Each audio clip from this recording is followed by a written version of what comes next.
dialysis. So when I took over the service, I really want to make sure that every patient who could benefit from PD would have the opportunity to do PD, but that would be an informed decision.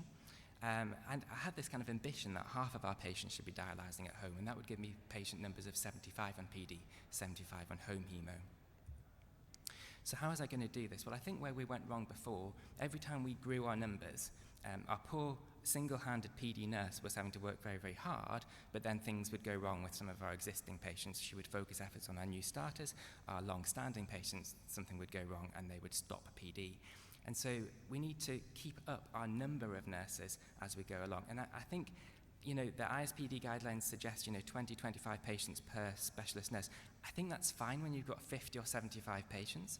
When you've got less than 20 patients, I think you don't have that economy of scale. You really need 2 pairs of hands, because for 6 weeks of the year, that nurse is going to be away. Who's going to look after those patients when they're on holiday or when they're on sick?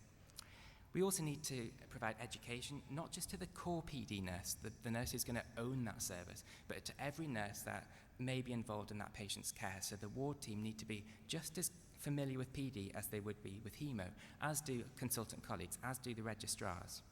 And my next step is going to be, I'm going to amalgamate the home hemodialysis team and the PD team to get that economy of scale. I wanted to build a pro-PD culture with a visible presence in the department. We've had a renal unit for 35 years. It's only been led by 3 consultants in that time, but there's never been a peritoneal dialysis room in the department. So patients come in, they need something done, but we have to improvise a place to take them. So that was a really easy thing to fix. We did that.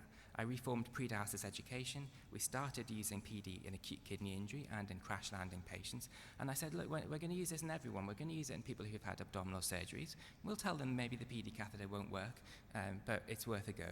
We're going to use it in people with physical disabilities and learning disabilities, and we're just going to support them through that. We're going to allow everyone to get the benefit of this therapy. But I wanted it not